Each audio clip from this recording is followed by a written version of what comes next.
Okay, so this section, we're going to continue to explore dielectrics, and we're going to look at some new quantities that we're going to define, including electric displacement, susceptibility, permittivity, and dielectric constants. So the first thing we're going to do is look at Gauss's law now in the presence of dielectrics. So before we had some kind of charge density or charge in a vacuum, and we found the electric field of that charge density in a vacuum using Gauss's law. Now we're going to place that charge or that charge density or that charge distribution uh, in a dielectric material and use Gauss's law. So let's first find Gauss's law in the presence of a dielectric.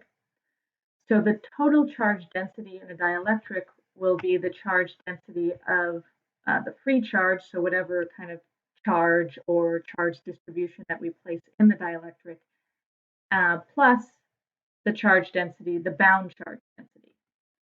So rho F is the free charge density, something that we put in the dielectric. And rho B is the bound charge. So this is the charge density resulting from the polarization of the material. And this is what we studied last section.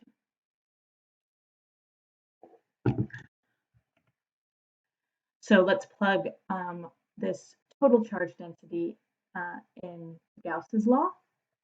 We're looking at Gauss's law in the differential form. The divergence of the electric field is the charge density over epsilon naught. So we plug in the total charge, the free charge plus the bound charge, multiply by epsilon naught. And then we know what the expression for the volume bound charge density is. We found that last section. It's minus the divergence of our polarization.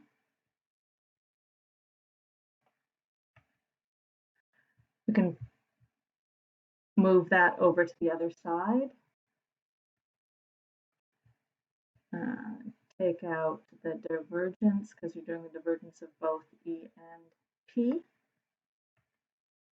Now I'm going to define a new quantity called the electric displacement with symbol B, and it's defined as epsilon naught times the electric field plus the polarization of your material, of your dielectric. So then we can write Gauss's law in terms of the electric displacement now.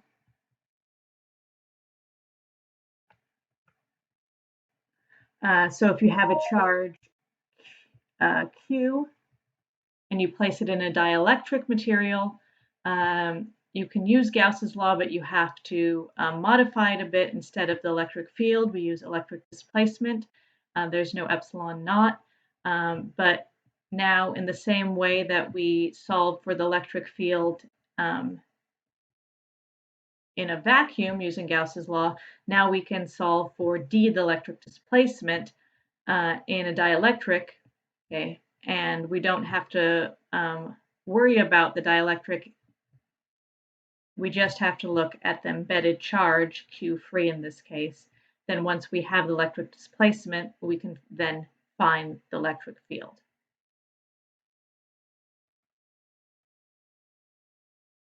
So if I place a dielectric material in an electric field, E naught is the electric field due to the parallel plates. For example, here my electric field is created by these parallel plates. E induced is the electric field due to the induced dipole moments in the dielectric. So the total electric field is the external electric field created by the plates plus the induced electric field created by the dipole moments in the dielectric material. So for linear dielectric materials, the polarization is directly proportional to this total field. So polarization is directly proportional to E, and we have a constant of proportionality epsilon naught, and then this new quantity chi, which we call the electric susceptibility of your dielectric material. We can also write that in terms of electric displacement, the D. We plug in the expression of polarization that we just found, directly proportional to our electric field for linear dielectrics at least. You can factor out the epsilon naught and the E. And I'm going to define a new quantity, epsilon, that I'm going to call the permittivity of the dielectric material. So E, the permittivity, is equal to 1 plus the electric susceptibility times epsilon naught. Remember what epsilon naught is. It's the permittivity of free space. So that's, in a vacuum. So you have, if we use our new quantity, permittivity, that the electric displacement is equal to the permittivity of the material you're in times the electric field, the total electric field. Another quantity that you'll encounter is the relative permittivity or dielectric constant, and it's defined as the permittivity of the material divided by the permittivity of free space. If we plug in what the permittivity of the material is, 1 plus chi epsilon naught, we get the dielectric constant of the dielectric is 1 plus the electric susceptibility. And here we have the values of the dielectric constant of certain materials at 20 degrees Celsius. So vacuum obviously is 1. Then you can get up to stronger dielectric materials such as water that has a dielectric constant of about 80.4. So the first example problem, you're going to be using Gauss's law. So you have a charge embedded in a dielectric. You can use Gauss's law to find D, the electric displacement. From D, you can find the electric field. From the electric field, you can find the polarization. And then from the polarization, you can find the bound charges, bound charge densities, both the volume and surface bound charge densities. For this last part, you're going to have to use a trick with delta functions, and you should go over these two slides that have a review of the properties of delta functions.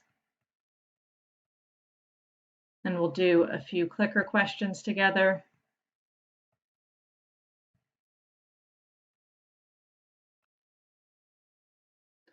So now we're going to look at capacitors. So in a capacitor, right, we learned about where you have two charges, opposite charge, and in this case we have a parallel plate capacitor. Usually what you're going to find in capacitors is there's a dielectric material placed in between the two charges.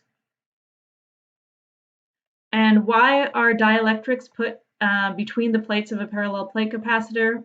It's to increase the capacitance of your capacitor. First, kind of practically, you can decrease the distance between the plates without having the plates touch or without any worry of the plates touching if you put a dielectric. If you remember from the expression for the capacitance of a parallel plate capacitor, if you decrease the distance, you're going to increase the capacitance. So that's one practical reason why you'd put a dielectric in between. Now let's find out how else the dielectric can increase your capacitance.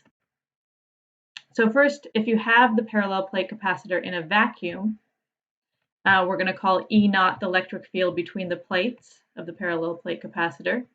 The electric displacement D is then E naught the permittivity of free space times E naught.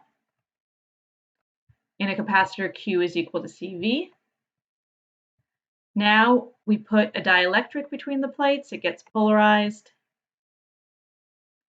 So the total electric field now is the electric field E naught, which is the electric field due to the parallel plates, plus the electric field due to the dipole moments that are now aligned.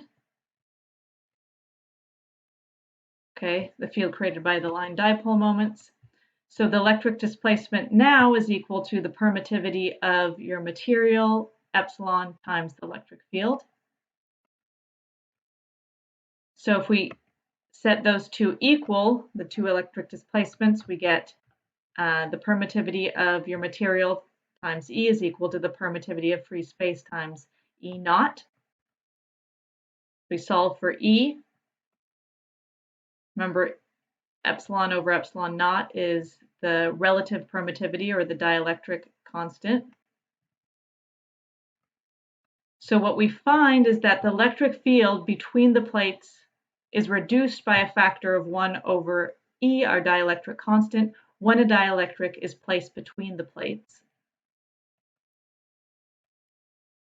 So the electric fields will therefore, the electric potential, should be electric potentials, will therefore also be reduced by a factor of 1 over the dielectric constant. Okay, so if we have in a vacuum, the capacitance is Q over V, the potential in vacuum, then the capacitance with a dielectric will be V vacuum divided by ER. It's going to be reduced by a factor of 1 over the dielectric constant. So we find that the dielectric capacitance is equal to ER, the dielectric constant of your dielectric material, times C in vacuum. So what we get is an increase in C. The capacitance is increased by adding the dielectric.